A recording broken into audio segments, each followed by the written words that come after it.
Patuloy ka namin tinataas sa gawain nito, Panginoon. Dalangin namin ang bawat puso na naririto ay buksan mo. Hallelujah. At patuloy namin tanggapin, Panginoon, na may kaluwagan sa puso ang bawat salita mo. At naniniwala kami, Panginoon, na ikaw ay kikilos at mangungusap, Panginoon. Hallelujah sa mga oras na ito, Panginoon. Salamat po, itanim mo ang bawat salita sa pinakamatabang bagay ng aming puso, Panginoon, hanggang patandaan namin, Panginoon, gabay namin ito sa aming pamumuhay, Panginoon. Salamat po, ikaw pa ang aming pinupuri, sinasamba dinadakila sa pangalan namin, Panginoon Jesus. Amen.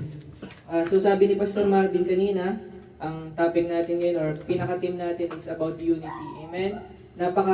Napakahalaga or isa sa fundamentals para maging masaya o para maging buo yung isang pamilya. Hallelujah, kung wala ang sa pamamagitan ng unity yung pagkakaisa. Ano ba sinasabi ng Bible patungkol sa unity sa pamilya? Mababasa natin yun sa Ephesians 4 verse 3. Sabi dito, always keep yourselves united in the Holy Spirit,